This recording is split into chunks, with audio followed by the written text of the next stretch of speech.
অবতার শারদসার ব্রজ বিপিনে ব্রজ মাধুর্য ঘনাকৃতি শ্রীবিগ্রহ রসরাজ মহাভাব মিলিত তনু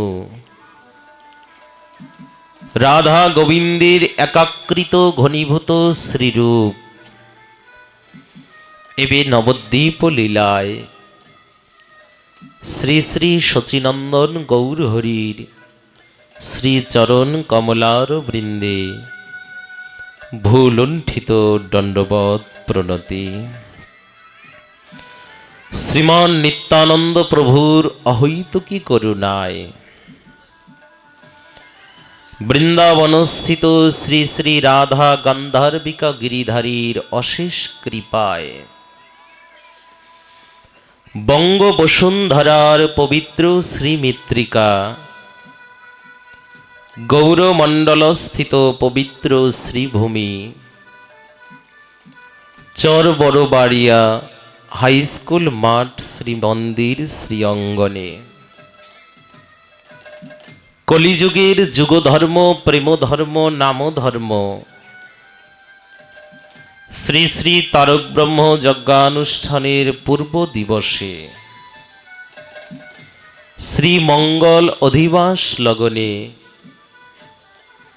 যে অমৃতময় গীতাযজ্ঞ ভাগবতম সুধাযজ্ঞের কথাযজ্ঞের ভক্তিযজ্ঞের মঙ্গলময় আয়োজন, এই পবিত্র মহেন্দ্রক্ষণে অমৃতক্ষণে অস্মদীয় পরমারাধ্য পরম পূজ্যপাদ প্রাতঃস্মরণীয় ব্রজ বৃন্দাবনের মাধুর্য ঘনাকৃতি শ্রীবিগ্রহ দৈন্যতার প্রতিমূর্তি শ্রী শ্রীল গুরু মহারাজের শ্রীচরণ কমলে কোটি কোটি দণ্ডবৎ প্রণতি। সম্মুখে সমাগত দূর দূরান্ত হইতে আগত সুধীজন সাধুজন মান্যজন স্বন্তজন শ্রদ্ধাশীল পিতৃমণ্ডলী তথা স্নেহ কল্যাণিয়াম দেবী মূর্তি মাতৃমণ্ডলী বৃন্দ সকলের শ্রীচরণ কমলে এহেন দিনতি দীনদাসের সশ্রদ্ধ প্রণতি নিবেদন। এই অমৃতময় শ্রীহরি কথায় যেন হৃদয়কে অবগাহন করে গুরু বৈষ্ণব পদে বিশুদ্ধ অনুরাগ হৃদয়কে নিয়ে সেই ভগবানের বাঙ্ময়ী শ্রীরূপ এই হরিকথা যে ব্যাসাসন উপবেশন করিয়া গুরু গোবিন্দ এবং গুরু গৌরাঙ্গের অপ্রাকৃত লীলা কথামৃতের জন্য আহ্বান করিয়াছেন, এই ব্যাসাসনের একমাত্র সুযোগ্য পাত্র ছিলেন সর্বকালের সর্বযুগের মায়াত্যাগী প্রকৃত সন্ন্যাসী কৃষ্ণ দ্বৈপায়ন বেদব্যাস সপুত্র শ্রীল সুখদেব গোস্বামী প্রভুপাদ। আমি তাহার শ্রীপাদ পদ্মকেও বন্দনা করি, যিনি এই অনন্ত কোটি ব্রহ্মাণ্ডের জীব জগৎকে এমন ভগবানের দিব্য অমৃত সন্ধান দিলেন যে কথা সাধন করেই ভগবত প্রাপ্তি হয়। এ কথার এমনই মূল্য শাস্ত্রে বললেন, কৃষ্ণ কথা কোনো কথা নয়, এটা কোনো ইতিহাসে ঘটে যাওয়া কোনো গল্প কাহিনী নয়, এটা পূর্বে যে লীলা চলেছিল এখনো সেই লীলা চলছে, আগত সময়ও চলবে। এই সত্য সনাতন পবিত্র শ্রী প্রেম অনুরাগ মাখা নিঃসৃত কথাকে শ্রীমদ্ ভাগবতম মহাপুরাণ বলেছেন এটা কথামৃত। ভগবানের দিব্য কথাটাই অমৃত। যেমন অমৃত আস্বাদন করে দেবতারা অনন্তকালের মতো অজেয় হয়ে রইলেন, যদি কেউ কায় মনোবাক্যে ভক্তি শুদ্ধ চিত্তে একদিনও কোনো শুদ্ধ বদন থেকে এই হরিকথার একটা কথাও যদি হৃদয়ঙ্গন করতে পারে, তাহলে তিনিও সেই নামামৃত আস্বাদন করে এই অনন্তকালের জন্ম মৃত্যুর চক্রাকার থেকে পরিবর্জন হয়ে রাধা মাধবের চরণে আশ্রিত হয়। তিনিও সে কৃপা লাভ করে। মায়েরা একবার দেবেন, দীর্ঘ উল্লোধ্বনি দিলে সময় চলে যায়। তাহলে সেই ভগবানের দিব্য নাম রূপ লীলা কথা শ্রীমদ্ ভাগবতম, দুটো কথা না বললেই নয়। আমাদের সনাতন ধর্মের বহুবিধ শাস্ত্র, তদপেক্ষাও দুটো শাস্ত্রে একমাত্র শ্রীমৎ শব্দটা ব্যবহার করা হয়েছে, অন্য কোথাও পাবেন না। একটা হচ্ছে শ্রীমদ্ ভগবদ গীতা, ইহা জ্ঞান শাস্ত্র, গভীর ঈশ্বর তত্ত্ব আলোচনা। আর একটা হচ্ছে শ্রীমদ্ ভাগবতম, ইহা ভক্তি শাস্ত্র, জগৎ জীবের হৃদয়কে প্রেম ভক্তি দ্বারা পরিপূর্ণ করবার কথামৃত। শ্রীমৎ কেন? শ্রী শব্দের অর্থ সুন্দর, মদ ভগবদ ভগবান হইতে জ্ঞাত, অপাদান কারকের সপ্তমী বিভক্তি। এই যে ভগবান থেকেই ইহা সব থেকে পূর্ণাঙ্গ জানা যায়। যে কথাকে অনন্ত কোটি ব্রহ্মাণ্ডের জীব জগৎকে শিক্ষা দেবার জন্য কুরুক্ষেত্র রণাঙ্গনে যুদ্ধস্থলে ভগবান অর্জুনকে উপলক্ষ করে অনন্ত কোটি জীব জগৎকে শিক্ষা দিয়েছিলেন শ্রীমদ্ ভগবদ গীতা। আর সেই ভগবান করুণা করে কৃপা করে চতুশ্লোকী ভাগবতম রূপে সিদ্ধিদাতা গণেশকে আস্বাদন করিয়েছিলেন।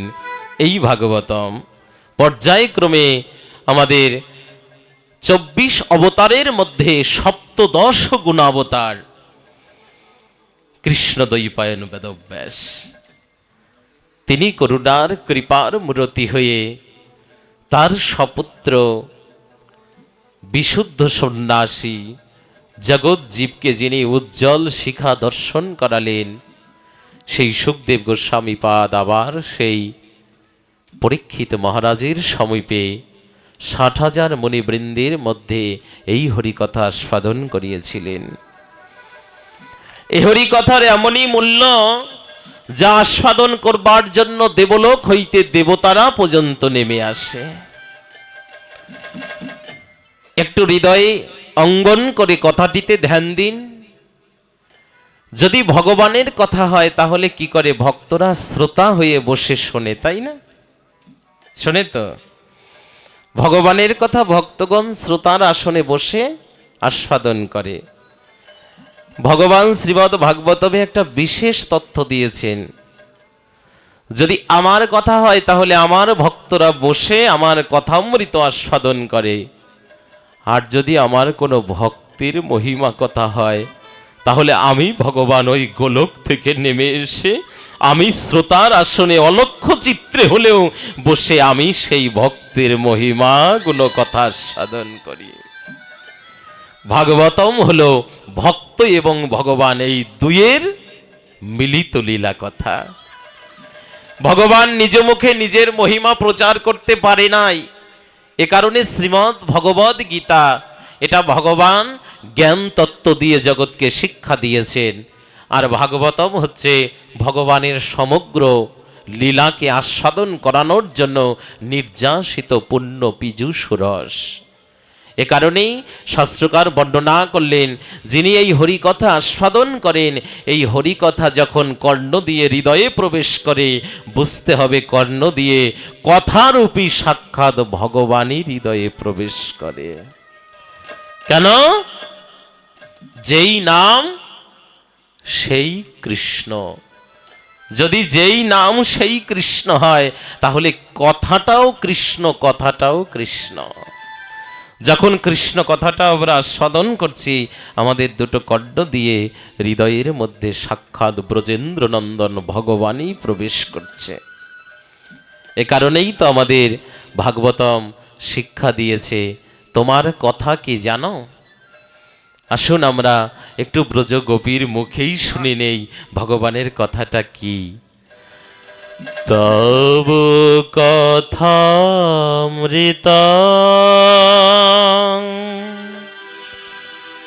তপ্ত জীবনম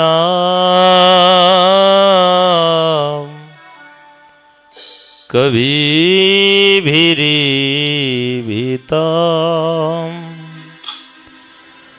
কলমশাপহম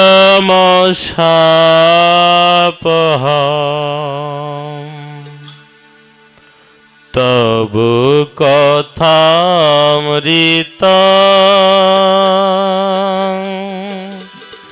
তপ্ত জীবনম কবিভিরিভিতম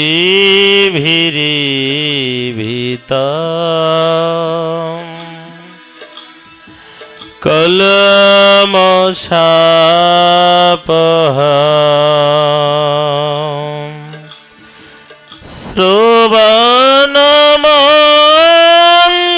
শ্রবণমঙ্গলম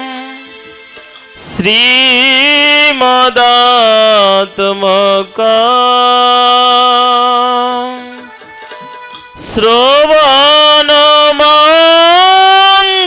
শ্রবণমঙ্গলম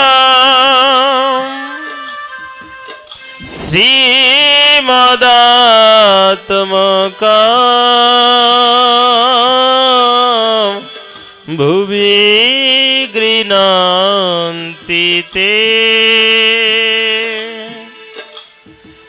ভূরিদা জনা